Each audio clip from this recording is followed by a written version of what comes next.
Une fois de plus, bonjour et merci de rester sur Vox pour suivre le talk, votre matin d'information.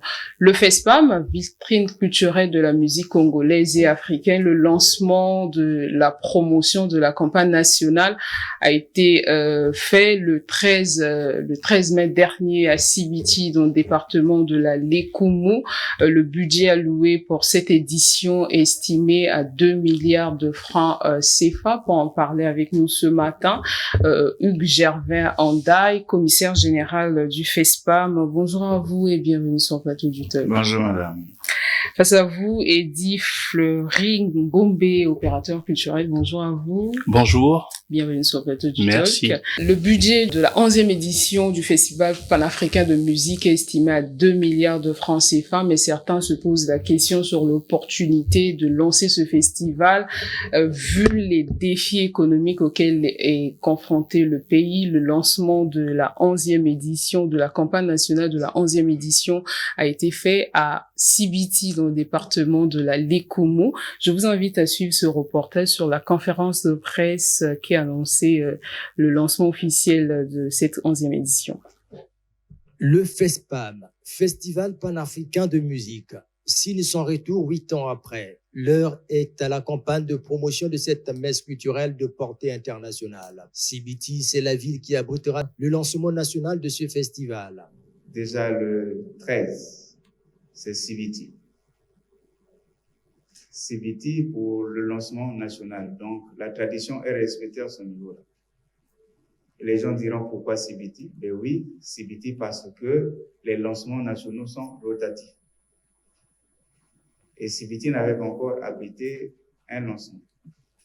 Et lesquels feront partie, dans la mesure où c'est une édition de relance et que nous devons faire bloc pour que l'on sache que le Congo est fier de son FESPAM, et bien, il a été décidé que, à la limite, vous participiez tous, que vous jouez ou pas, que votre présence soit assurée.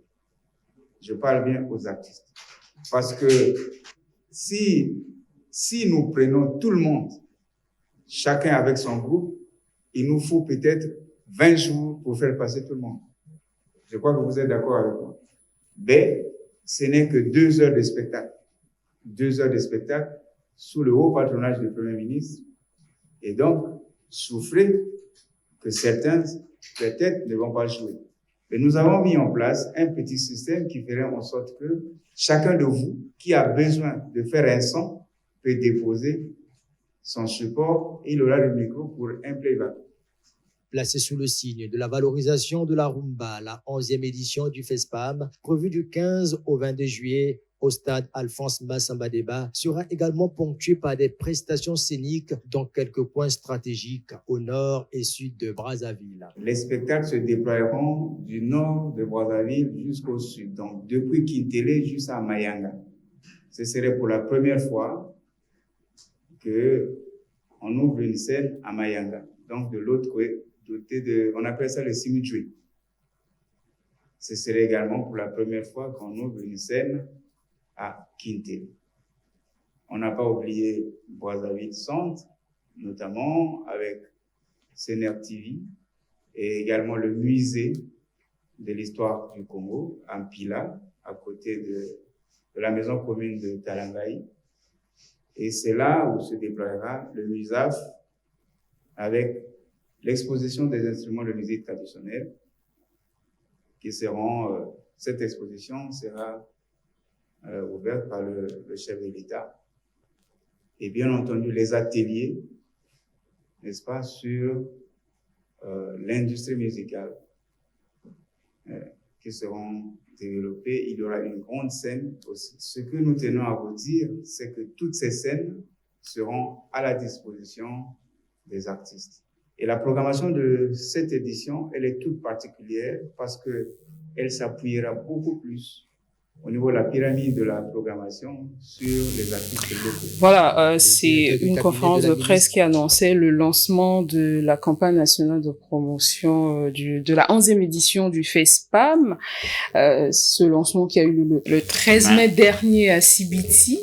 Et le festival lui-même aura lieu du 15 au 22 juillet prochain. Les activités qui sont prévues, spectacle en plein air, un symposium, le marché de la musique africaine, des ateliers, des expositions, des instruments de musique traditionnels.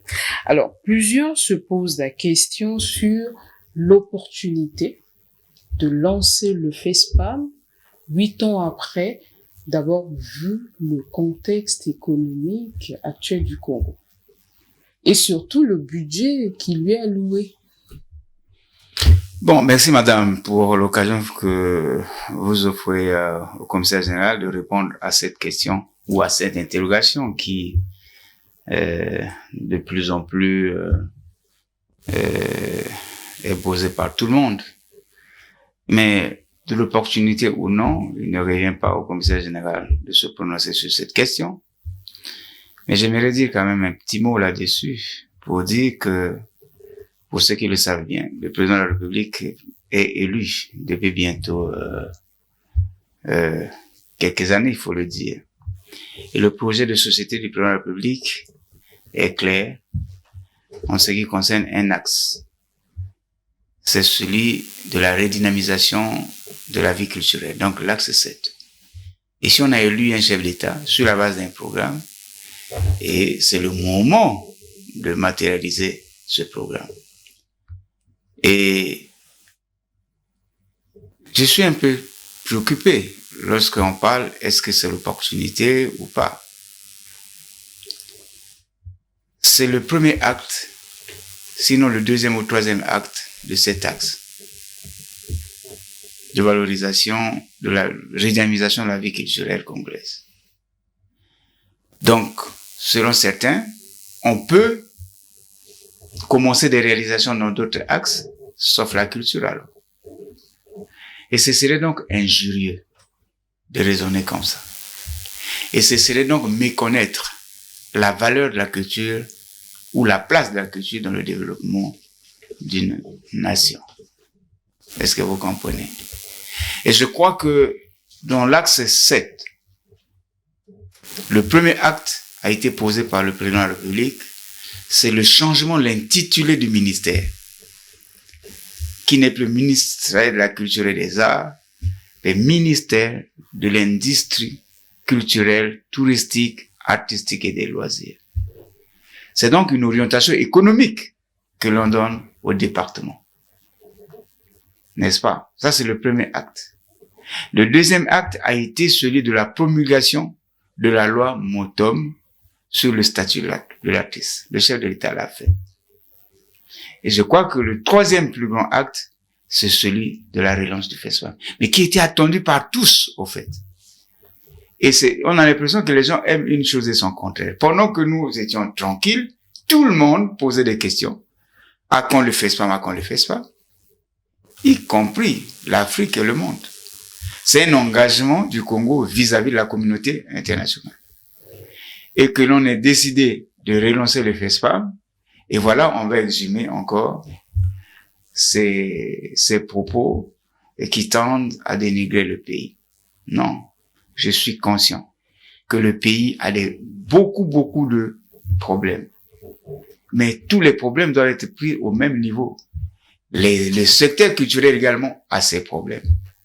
Et le FESPAM, c'est au fait un hub, parce que et surtout à la fin de chaque édition du FESPAM, on ne connaît pas les retombées économiques de ce festival qui absorbe beaucoup de moyens. Il faut aussi reconnaître la place de l'ignorance des autres. Parce que pour parler des retombées économiques, il faut avoir mené une étude. Vous avez un spécialiste qui ne raisonnerait pas comme un homme de la rue. Est-ce que vous voyez? Alors dites-nous. Donc, lorsqu'on parle des statistiques ou bien des retombées économiques, ces gens qui arrivent à Brazzaville ne dorment pas quand même à ciel ouvert.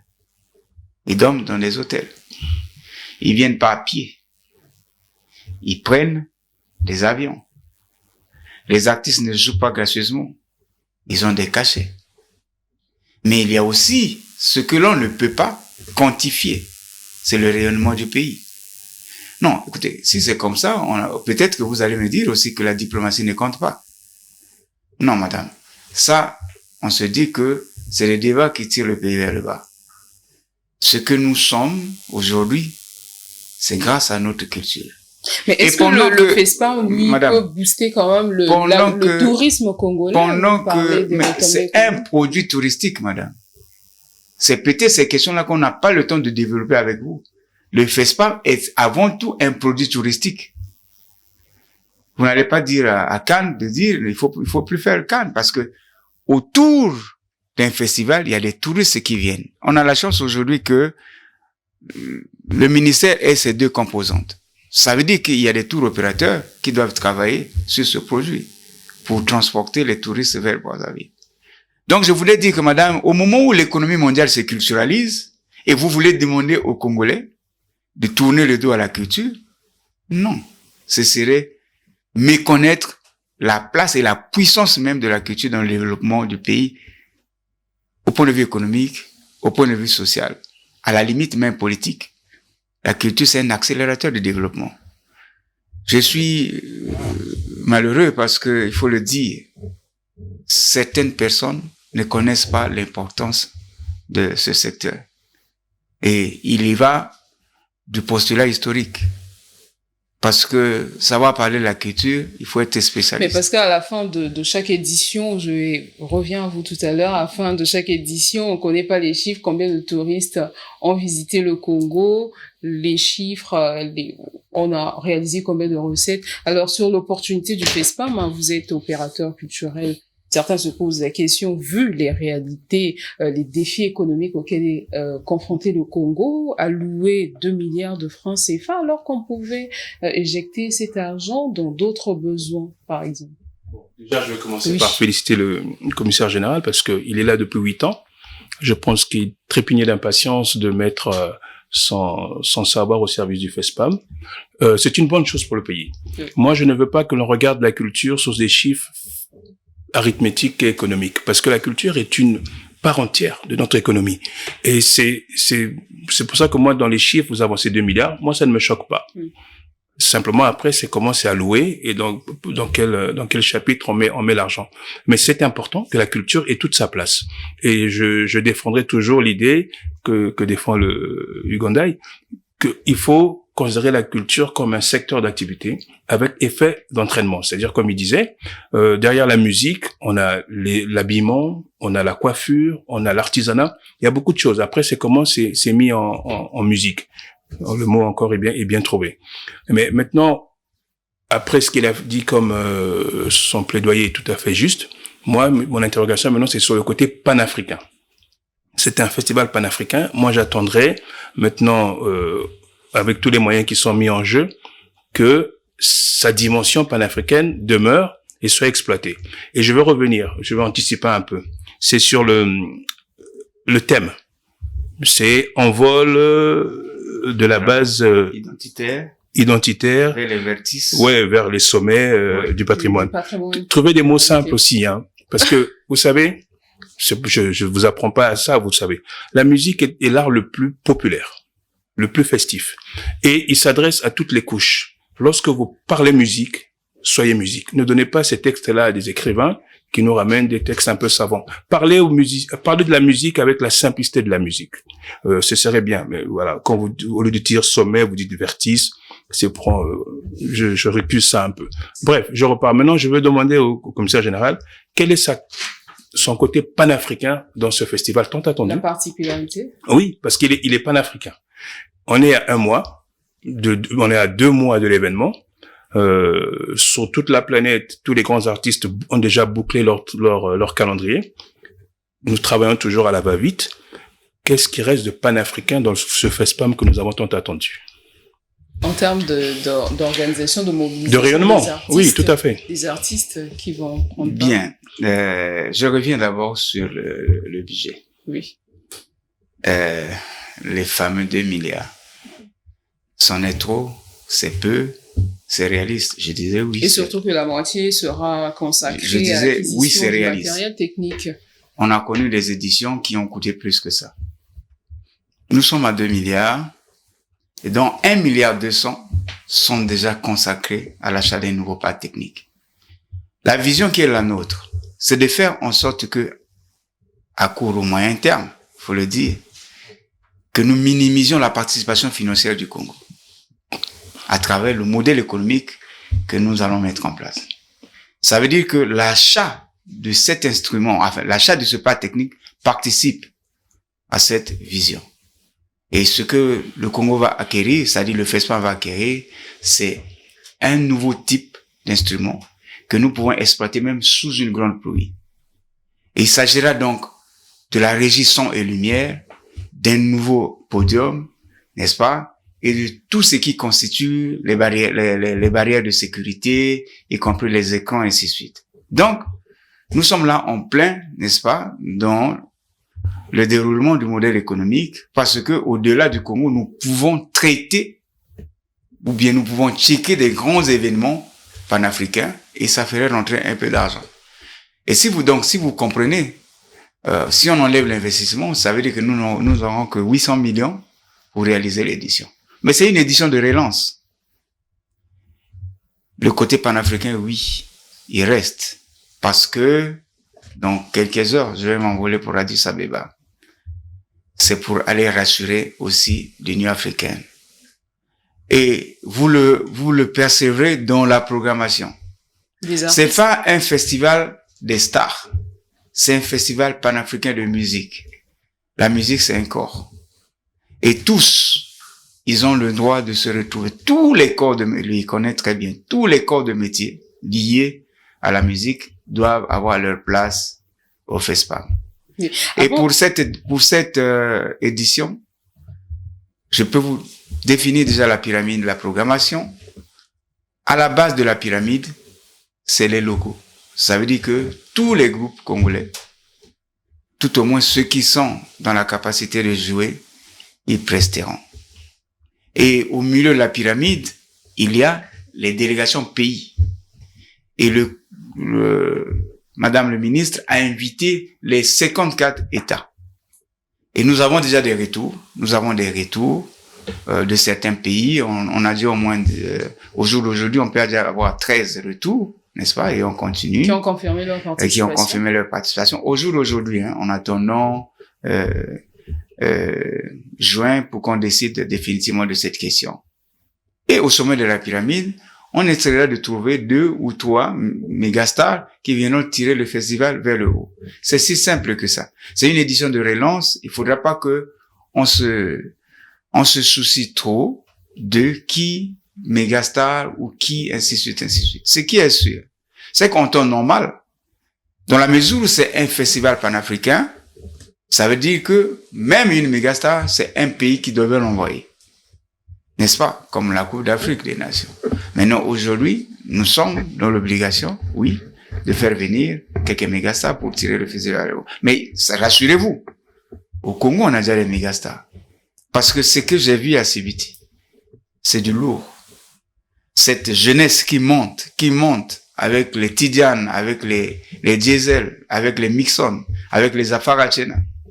Ce ne sont plus les petits. Roga reste encore en point. Et tout le monde, les Kevin, avait patrouillé ça. Il reste encore. J'ai vu un orchestre d'Olisiana. Un d'Olisiana dans le temps. Et le d'Olisiana que j'ai vu, c'est un d'Olisiana New Look. Donc, on a un bouillonnement musical dans notre pays qu'il va falloir mettre en valeur. Maintenant, ce qu'il faut faire comme effort, et je suis d'accord, c'est de dire, mais il joue pour qui? Un artiste ne joue pas seulement pour le public, mais il joue également pour les professionnels qui doivent venir, normalement, acheter les spectacles. Et nous allons faire un effort pour que pour cette édition, il y ait le maximum d'acheteurs de spectacles, n'est-ce pas? Et pour que, au sortir de cette édition, que l'on comptabilise, quand vous aimez les chiffres, que l'on comptabilise au nombre de spectacles vendus. Mais pourquoi cette année vous avez voulu faire 2 lancements, un lancement national et puis un autre lancement international? Pourquoi? À Paris. Oui, à Paris, notamment oui. le 31. Mais c'est un exercice de communication. C'est un exercice de communication. Et nous avons ici la tradition. C'est pas seulement cette fois-ci. La tradition du FESPAM a toujours été que il y a un lancement. Quand on démarre la campagne promotionnelle, il y a un lancement national et un lancement international. Le lancement national a été fait à Sibiti. Pourquoi Sibiti? C'est aussi une question qui revient. Pourquoi Sibiti? Ben, c'est parce que Sibiti n'a jamais abrité un lancement. On l'a fait dans le Pool, on l'a fait dans le Kwilu, on l'a fait dans la Cuvette, on l'a fait dans la Sangha, on l'a fait dans les plateaux, ainsi de suite. Donc, le tout revenait à Sibiti pour ce lancement. Et après, on ira à Paris. On dira aussi pourquoi Paris. Mais Eddie, il sait. Paris, c'est le temple de la rumba. Toutes les convergences rumba sont à Paris. Mais il y a aussi l'UNESCO, qui a le sceau même, n'est-ce pas, de la gouvernance culturelle mondiale. Et le lancement se passerait à Paris. Et vous savez que l'édition de cette année, elle s'inscrit dans la célébration, n'est-ce pas, de l'inscription de la rumba sur la liste indicative du patrimoine culturel immatériel de l'humanité. Et donc, ce n'était que normal que nous allions célébrer cela au temple même de la culture qu'est l'UNESCO. Oui, pour les artistes congolais, évidemment, c'est une grande vitrine qui va les permettre de vendre leurs œuvres. Mais est-ce qu'après, il y a des retombées, ces artistes-là, ce brassage culturel qui vont voir d'autres artistes venir au Congo? Est-ce qu'après les prestations, ça va s'arrêter qu'au niveau des prestations pour ces artistes? Pour ce qu'on a vu à Sibiti, je me demande si c'est pas fait que pour le pays. Je suis pas sûr que c'est traverser les frontières. Non, c'était pour le pays. Bon. Donc, là, on n'est pas encore dans la partie panafricaine de la chose, hein. Non. Donc, vous voyez, on a deux thèmes. Et puis, le thème, rumba. En fait, c'est ça qui est derrière. Est-ce qu'à Sibiti, la rumba a été le thème? Le thème de l'édition. Oui. Est là. Parce que c'est ça que je veux comprendre. En fait, vous avez une vision, mais qu'après, pour nous, hein, on ne comprend pas. On nous parle de rumba. Là, on va à Paris, vous allez à Paris pour la rumba. Mais à Sibiti, vous faites un lancement où la rumba n'est pas évoquée. Vous avez cité des grands artistes en devenir, même déjà confirmés. Aucun ne fait la rumba. De ceux que vous avez cités. Je peux répondre. Oui, non, mais je finis mon propos. Après, c'est pas un reproche. Mais c'est pour dire à ce moment-là, comment vous nous emmenez dans la communication pour que ça soit, comme posait la question Sarah, qui est ce rayonnement qu'on veut. Moi, je suis défenseur de la rumba. Donc, vous comprenez aisément pourquoi je reviens un peu dessus. C'est un peu ça. Paris, la UNESCO, très bonne idée. Ça, je vous ai eu l'occasion de le dire. C'est une très bonne idée. Mais moi, maintenant, je veux savoir comment va se manifester ce côté rumba pour que il y ait un impact après sur les générations après futures. Sur la rumba à Sibiti, nous avons lancé la soirée par les Bantous. Mm-hmm. Ils étaient là. Il y a eu Kevin avec Patrouille des Stars. Il y a eu Roga Roga. Il y a eu Quentin Mouyasco. Il y a eu qui d'autre encore? Grand Rebelle. Il y a eu Mama Colonel. Non, effectivement. Le problème, c'est que aujourd'hui, nous ne pouvons plus dissocier la rumba des autres genres. Et le thème lui-même, c'est envol de la base identitaire vers les vertices, n'est-ce pas, de patrimoine. Ça veut dire qu'il faut révisiter la rumba congolaise depuis sa création jusqu'à son sacre. Et lorsqu'on révisite, à un moment donné de l'histoire de la rumba, revisiter aujourd'hui avec la nouvelle génération. C'est ce que je dis. Ce ne sont que les branches de la rumba. Donc, lorsqu'on révisite, il faudra identifier clairement les frontières à partir desquelles elle se détache pour alimenter les autres genres de la musique. Mm-hmm. Y compris le coupé décalé, y compris d'autres genres, y compris même le comment on appelle ça, l'R&B? Non, oui, mais l'R&B, le jazz. Donc, au fait, la rumba, c'est la musique mère. Je suis pas musicologue, mais il est conscient que toute musique est partie de la rumba.